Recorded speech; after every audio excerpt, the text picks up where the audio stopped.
Yo, 1, 2, 3, 3 questions. Check out iStandards. That's what you're rocking with right now. A3C 2013. I'm DJ Premier.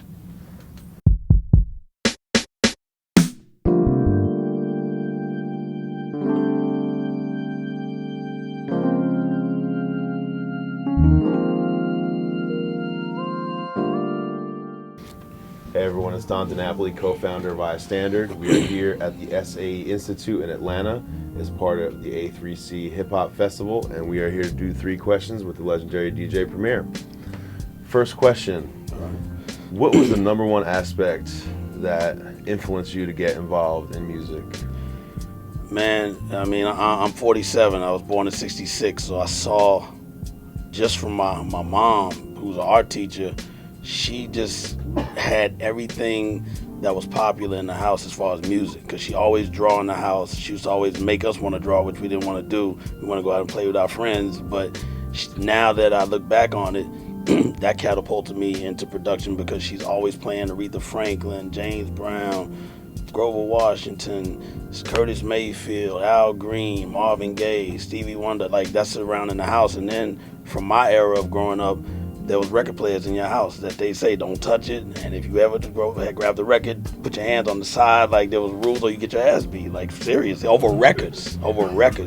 So to see all of that and be a child, this way before hip hop scratching anything, I was fascinated by the way the record looked with the label. Like Atlantic, the red with the funny curtain looked like a pinwheel at the bottom of the A. It looked like it was a toy. So I thought it was a toy, but the music that goes into your soul when you play with the mechanics of it makes you just wonder, like, who created this to make us feel good when you throw on a joint. So all of that made me just be that fascinated all the way up until when hip hop came out. Even prior to that, I wanted to be James Brown. I wanted to be Michael Jackson, the Jackson 5. I wanted to be in Ohio Players, because they just look so dope. They look cool. So if somebody look cool, you like, I'm cool too, and you either pull it off or you don't. So when it comes to what I respect in music is the way I put it down. If I ever was given a chance to do this, I'm going to put it down where you definitely know who I am and you're going to never forget about me. And that's really what it is.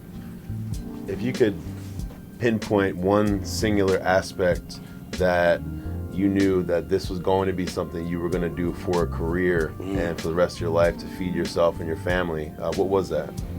I guess probably seeing the first, hip-hop video, you know what I'm saying? Because you're like, to a certain degree, even though I wasn't from New York, I still could relate to the clothing. I'm from like you said, the new wave era and the big hair band era and the glam rock, Bon Jovi, all that stuff.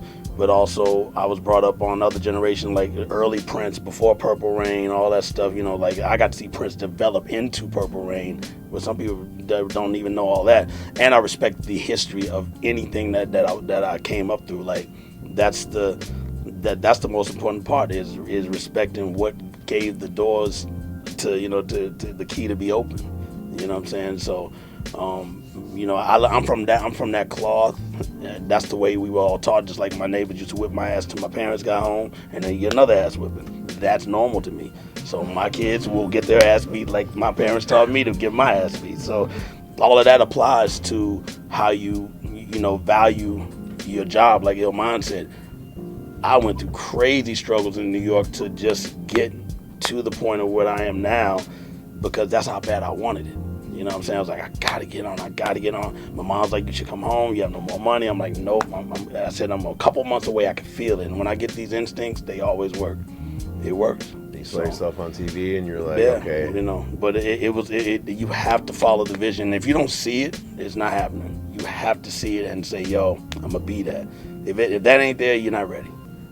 As a producer and DJ, what advice can you give an individual to be more individualistic as opposed to following the pack or trying to copycat someone else?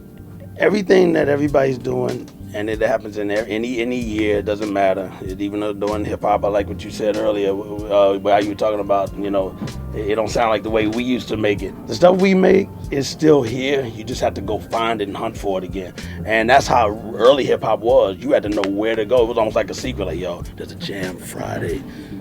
See you at the spot. You don't even have to tell him where it's at. He knows where it's at. But it was our little world. Now it's a bigger world, and you see how many cornballs get into that world, and they already exist. They always existed.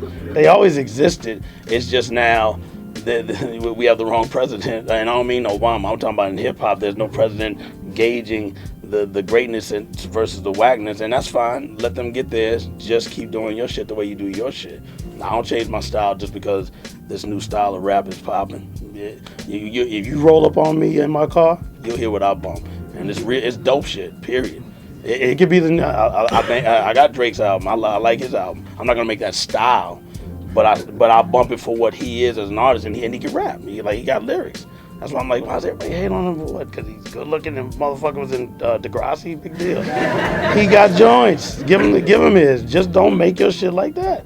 And then we respected rhyme flows and stuff. Like, if you did when we used to go to clubs, if you did a certain dude's style, you got punched in the face right there at the bar.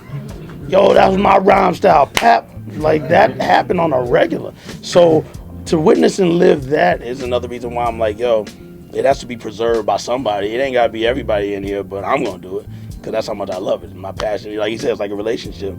That chick better be bad. You know what I'm saying? Or I'm gonna move on and make sure it still is to the specification that I was brought up on. And I was brought up on Rakim and Melly Mel. You don't have to listen to it, but that's pure guys that were doing it right. And then with YouTube and all that, you can study that and see the difference. The clothes, we look iller. I got my shells on now. Anybody that's from my cloth will tell you they got a fresh pair of shells somewhere in their house. Even if it's by the garbage can, it's in their house. So all of that, I don't like that when I see people wearing the gazelles and the shell toes and they don't know anything about the era that built that. Pro kids, all that stuff. Like, you don't have to know, but if you're gonna play the role and dress like the way we set our uniform, you better, don't be a fraud. Any conversation could pop up. Well, all of a sudden, you get your card pulled. And I'm all about that these days. The older you get, the more you about pulling everybody's cards is full of shit. You start really not wanting to tolerate the time. And I used to not be like that, but now I'm looking at how bad it got, so I'm like, yo, you know what? I have to make sure I stay in fix-it mode. So it's like, if you ain't got nothing that's really important to talk about, I'm not dissing. It's just let me stay in fix-it mode, because I'm making sure you can still eat, because I'm fixing all these little holes that's popping up. You know what I'm saying? So